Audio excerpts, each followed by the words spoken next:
Good morning, every students and my friends. Myself, known as Santlal, Associate Professor, Zoology, Government Lohia PG college Churu Rajasthan.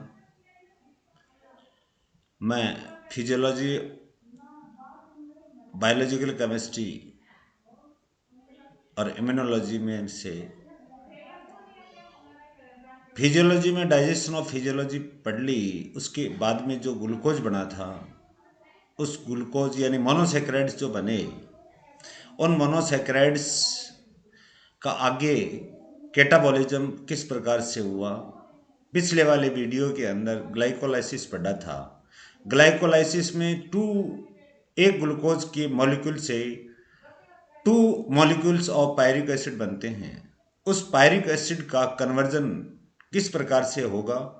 Pyruvic acid mitochondrion के matrix में या mitochondrial की double membrane को cross नहीं कर सकता, ताकि आगे जो क्रेब साइकिल चलनी चाहिए वो नहीं चलती है। इसलिए सेल के साइटोप्लाज्म में ग्लाइकोलाइसिस जो संपन्न हो रहा, वहां पर 2 मॉलिक्यूल्स ऑफ पायरिक एसिड जो बने हैं, उनका कन्वर्जन होगा एसिटाइल कोएंजाइम ए में। और एसिटाइल कोएंजाइम ए जो है वो माइटोकॉन्ड्रिया की मेम्ब्रेन को क्रॉस करके, उसको पेनिट्रेट करके माइटोकॉन्ड्रियल मैट्रिक्स में प्रवेश कर सकता है और आगे की साइकिल, क्रेब साइकिल प्रवेश चालू कर सकता है। अब पायरिक एसिड का conversion in the presence and absence of oxygen होगा। In the absence of oxygen में तो पायरिक एसिड लैक्टिक एसिड भी बन जाता है, और कुछ प्लांट्स और माइक्रो ऑर्गेनिजम्स में, सूक्ष्म जीवों के अंदर और पादपों के अंदर या तो कार्बन डाइऑक्साइड बनती है या अल्कोहल बनता है, इथाइल अल्कोहल बनता है। तो इन the absence and in the presence और ऑक्सीजन की उपस्थिति में पायरिक एसिड का कन्वर्जन जो होगा वो एसिटाइल कोएंजाइम ए में होगा। नाउ स्टार्ट करने जा रहे हैं। Conversion of pyruvic acid. Conversion of pyruvic acid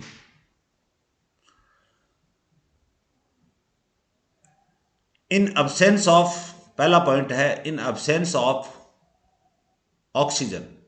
oxygen की अनुपस्थिति में, अगर ऑक्सीजन इज यानी इफ ऑक्सीजन इज अब्सेंट या लिमिटिंग, या ऑक्सीजन या तो अनुपस्थित होती है या कुछ हद तक ही होती है, यानी न्यूनता होती है, उसकी कमी होती है, देन पायरिक एसिड में be converted into lactic acid, जैसे कंकाली पेशियां या स्केलेटन मसल्स जो होती हैं उनके अंदर, और ethyl alcohol and CO2 in plant cells and some micro organisms.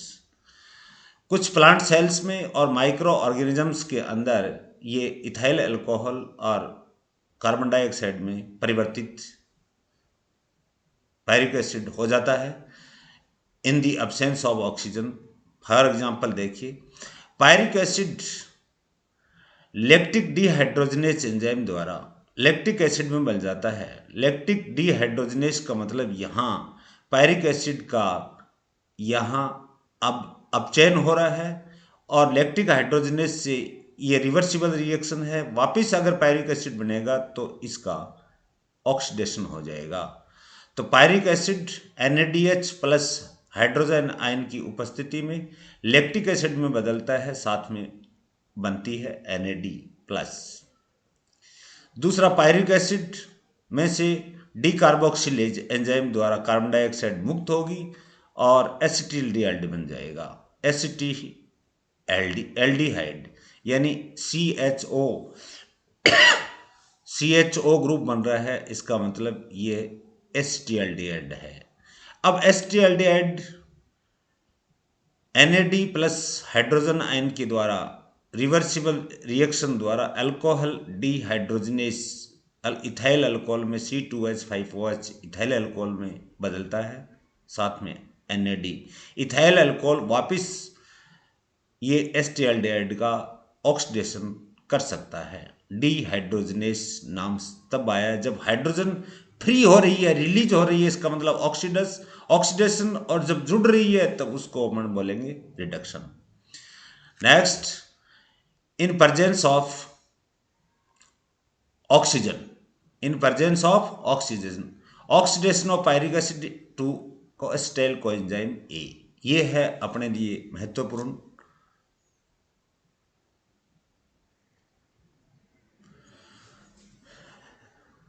अगर ऑक्सीजन है तो पायरिक एसिड किस में बदल जाएगा, एसिटाइल को एंजाइम ए बदल जाएगा। This reaction is catalysed by a multi enzyme complex.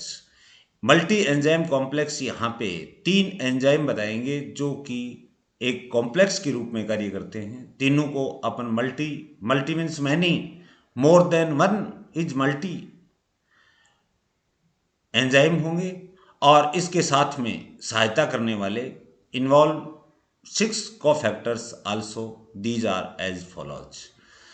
तो एंजाइम्स हैं पायरुविक डीहाइड्रोजनेस, डाईहाइड्रोलिपाइल ट्रांसएसिटाइलेज, या इसका थाइमिन पायरोफॉस्फेट भी है, और तीसरा है डाईहाइड्रोलिपाइल डीहाइड्रोजनेस।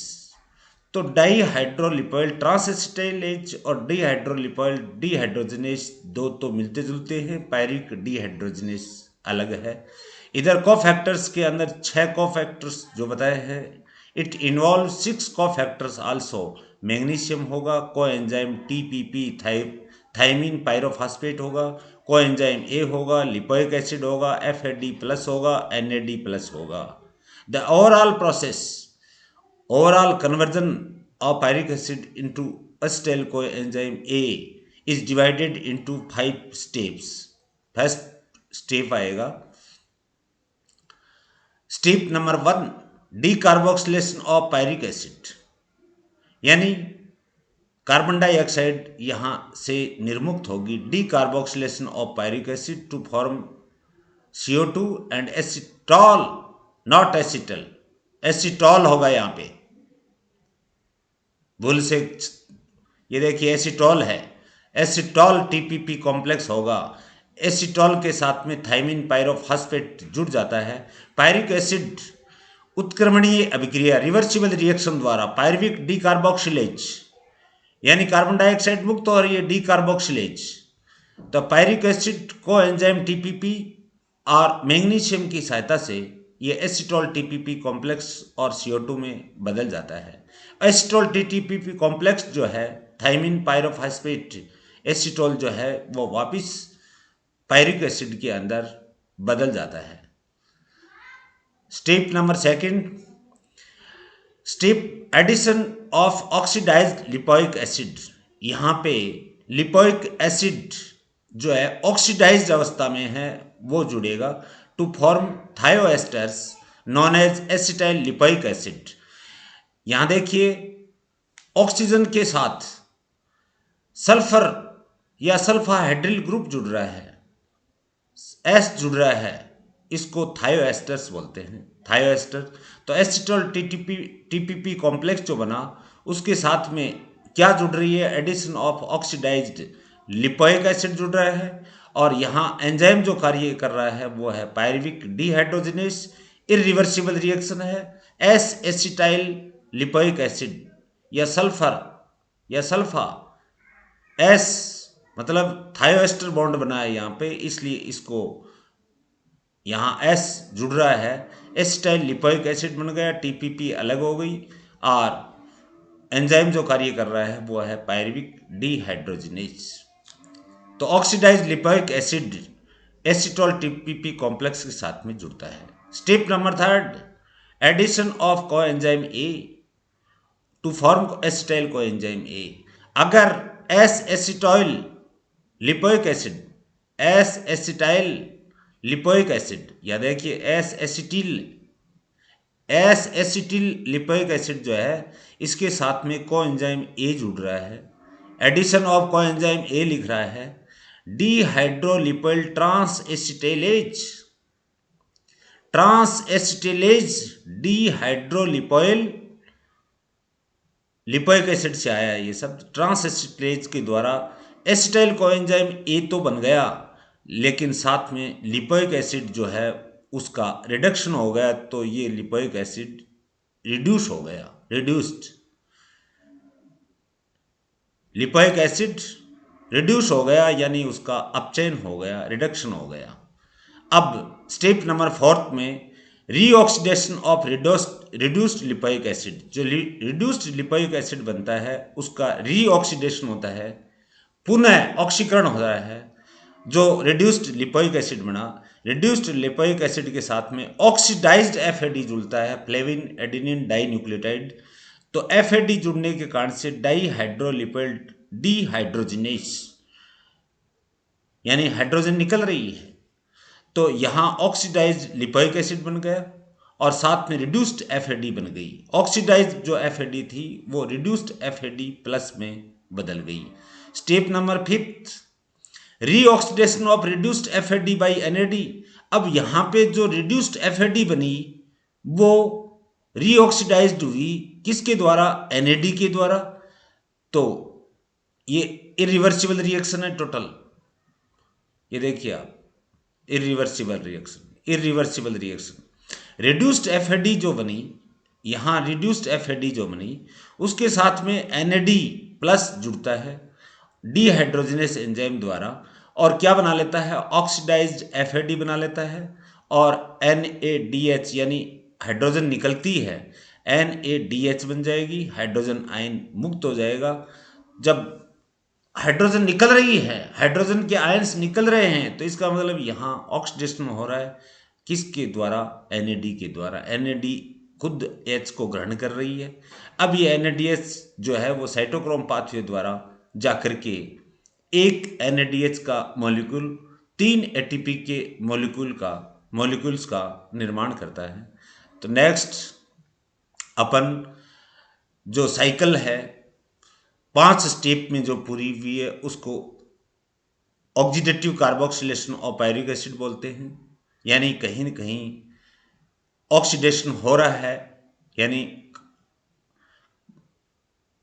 कार्बोक्सिलेशन, ऑक्सीडेटिव कार्बोक्सिलेशन का मतलब ऑक्सीजन इसके साथ में जुड़ रही है, कार्बोक्सिलिक ग्रुप का निर्माण हो रहा है, इसलिए इसको बोलते हैं oxidative carboxylation of pyruvic acid.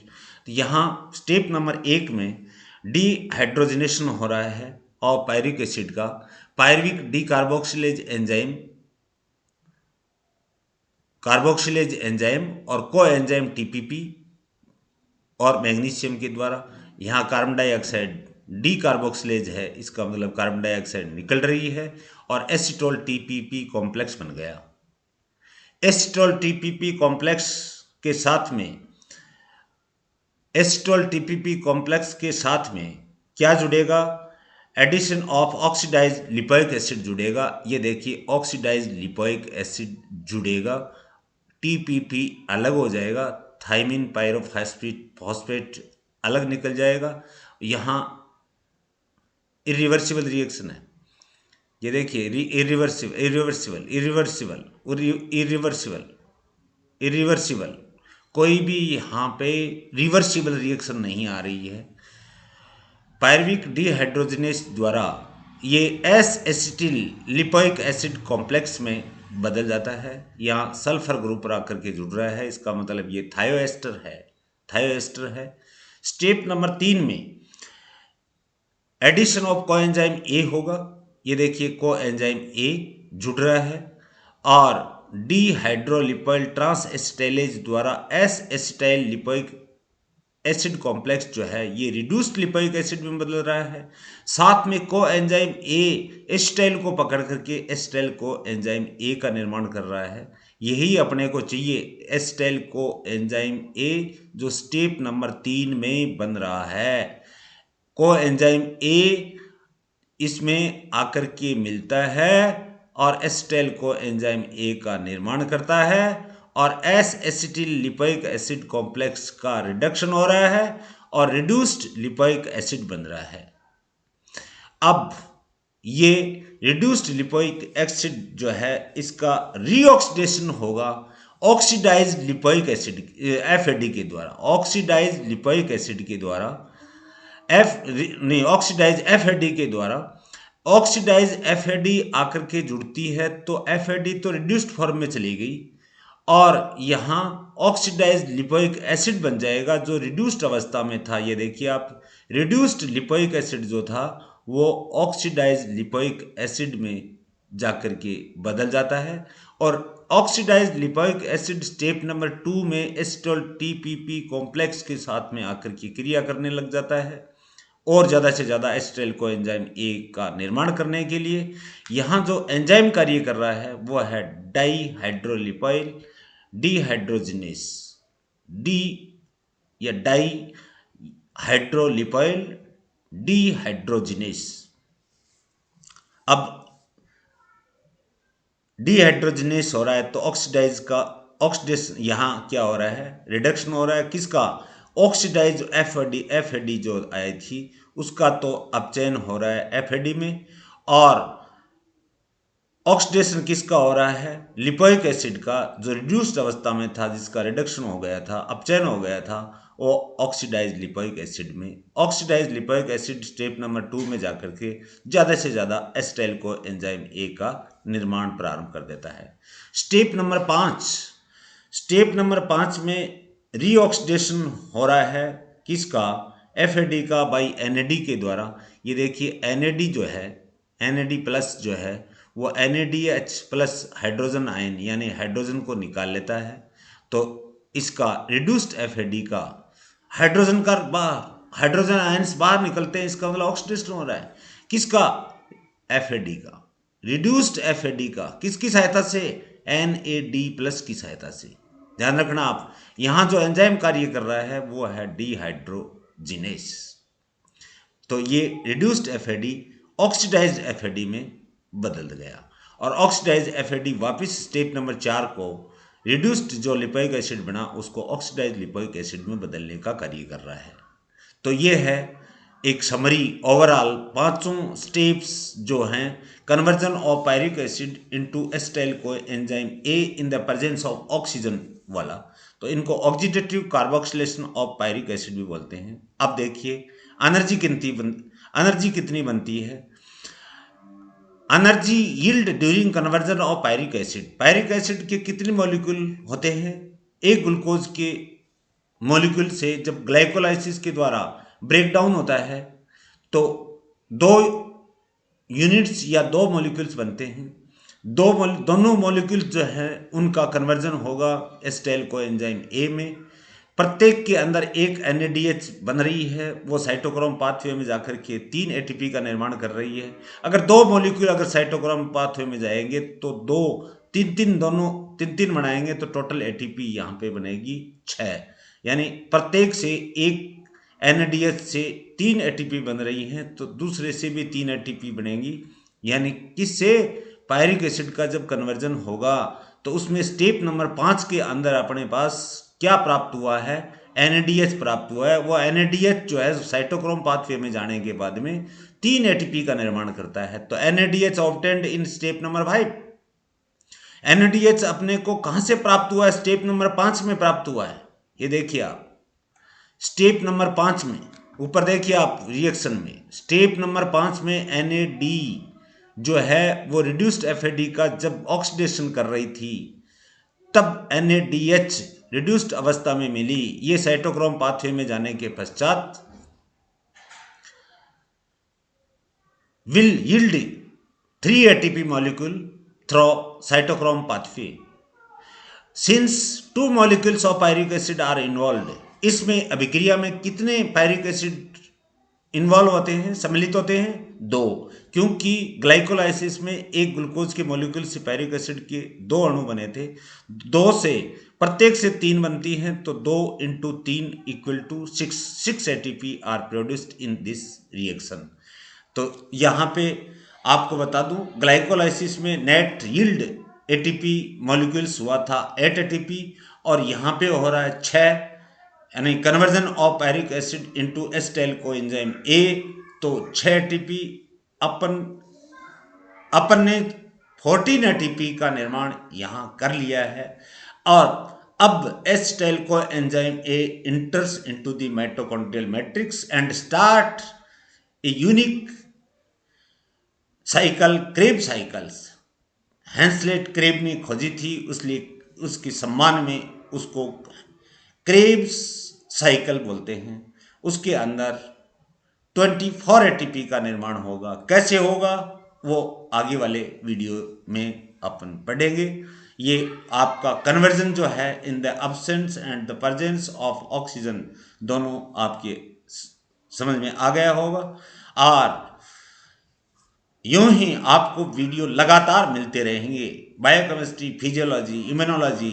और कोई चिंता करने की, घबराने की कोई जरूरत नहीं है। आप घर बैठे आराम से पढ़िए। इस कोरोना का ख्याल रखते हुए, कोरोना से बचाव करते हुए आप अपने घर पे रहिए, सुरक्षित रहिए। कोई चिंता करने की जरूरत नहीं है। आपको घर बैठे हम आपको नियमित रूप से वीडियो लेक्चर प्रोवाइड करवा के ज़्यादा से ज़्यादा ई कंटेंट प्रोवाइड करवा के आपको ज़्यादा से ज़्यादा आपकी ज्ञान प्रदान करने का प्रयास करेंगे। आप ज़्यादा से ज़्यादा अपने मित्रों को शेयर कीजिए। और अगर आपको बढ़िया लगे वीडियो तो शेयर कीजिए, और सब्सक्राइब करना है तो सब्सक्राइब कीजिए। आपको ढेर सारे वीडियोज ऐसे ही मिलते रहेंगे। Thanks for watching my video.